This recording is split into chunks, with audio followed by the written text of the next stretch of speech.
What's up, guys? Mason the Brock Henderson here, and this is Agents of S.H.I.E.L.D. Season 4, Episode 12, Hot Potato Soup.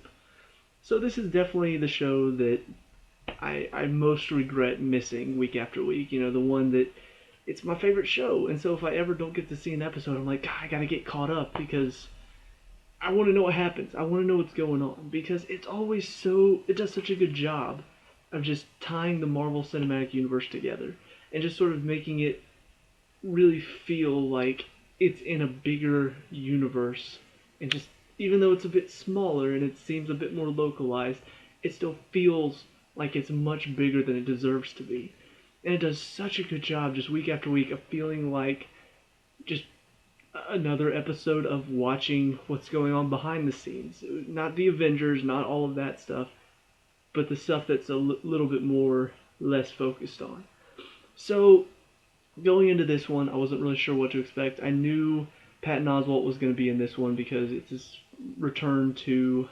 I'm not sure if this is the first thing he's appeared in since he had his wife died, so he wasn't really doing anything. He was out of the acting scene for a while.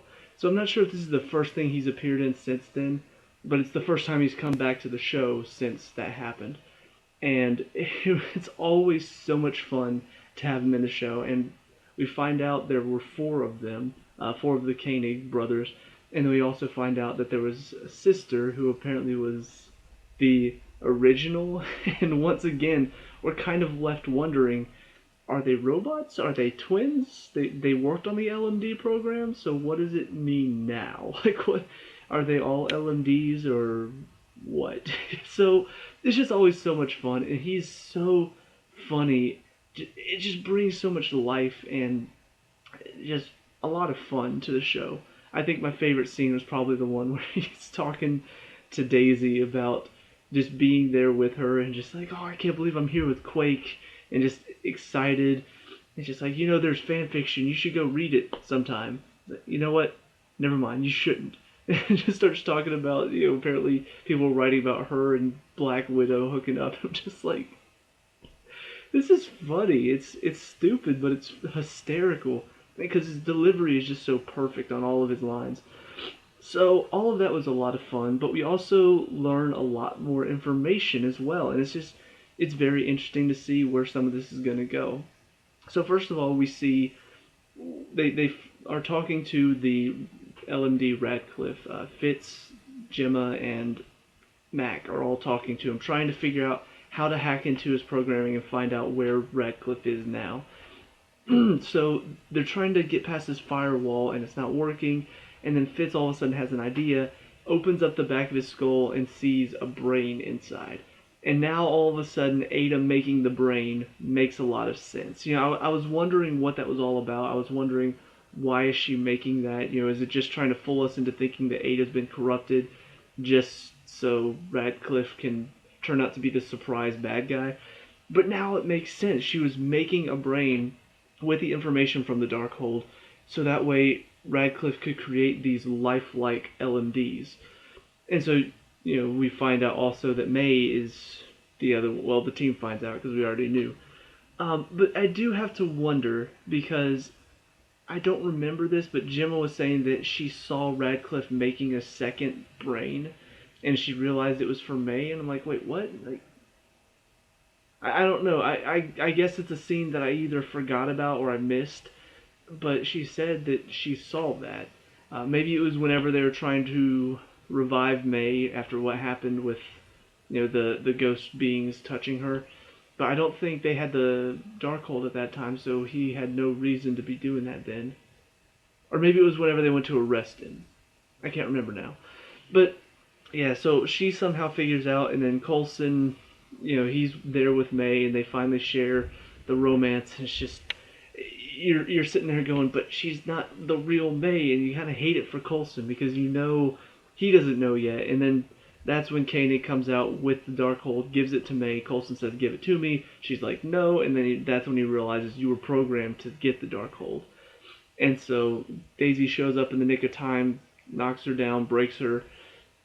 So now they've got the Darkhold, and the Russian guys that have been working with Nadir and Radcliffe show up, and they start a little gunfight, and then one of the Koenig brothers takes the Darkhold and runs away, but they hear May calling out, so he goes over to her, and then she knocks him out, grabs the Darkhold just as Radcliffe walks in, and then Radcliffe takes it from her and leaves her there. So now Radcliffe has the Darkhold. It's just kind of like nothing ever seems to work out.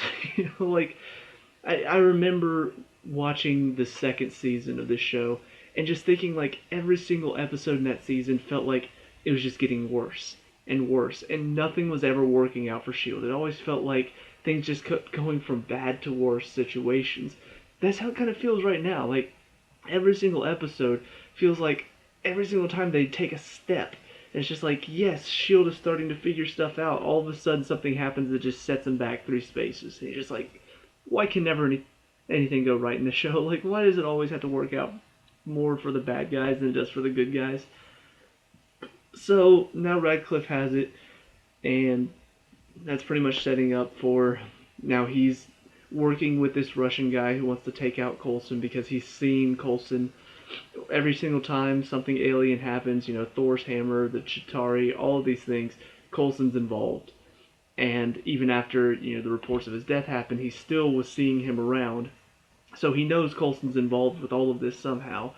He doesn't realize that Coulson's not actually the cause of it. He's just the one that's always there because that's his job. So he thinks he's a threat and he wants to take him out. Radcliffe wants to help him take him out. So, yeah, that's pretty much setting up the rest of the season. We've also got the LMDs of Radcliffe and the original Ada head are both being burned alive, but the LMD May is being kept alive by Coulson, so he can try to figure out where the real May is. And that's pretty much it. It just, well, that's the story and just how kind of simple it is, and just really it's easy to follow. It's not that difficult. You don't have to think about, oh, okay, so what does that mean? What does that entail? Where did that come from? Excuse me. So all of that is just, it's very easy to follow, but I just love how well they tell these stories. It's just so much fun to follow. It's so much fun to watch week after week and be like, okay, so what's happening now? What does that mean? It's fun to speculate. It's fun to figure stuff out along with the characters. And although we knew about LMD May well before the team did, it was still fun for them seeing how they were going to figure out, seeing how they were going to realize that this May was not real. So I really enjoy following the team week after week, even if it's not the most complex story, even if it's not the most twisty-turny story. There's still a lot of fun to be had, and the fight scenes, as always, are just really, really awesome. I mean, God, the scene where Ada has to beat up the Russian guys, and so the one guy, she snaps his neck, and the next guy punches him through the stomach, Superman on Joker style from Injustice. I'm just like, oh! And then she pulls it out, it's covered in blood, she catches the next guy's hand, and there's still, like, blood all over her hand. I'm like, holy crap, Ada's kind of a badass. So, yeah, just all of the scenes with the fighting are so well done. So, as far as the story goes, there are a couple things for the future episodes that need to be addressed. First of all, we have one scene where LMD Radcliffe is talking to Fitz and says that he knew his father. And we've never really gotten any backstory about pretty much any of the team's parents. Obviously Daisy's parents were the big focus of Season 2. But we haven't really gotten anything about like Fitz and Simmons. We haven't really gotten anything. Well, we got a little bit about May's mother. We got a little bit about Mac's brother. So we keep getting little bits and pieces, but we still haven't heard anything about Fitz's parents or Gemma's parents.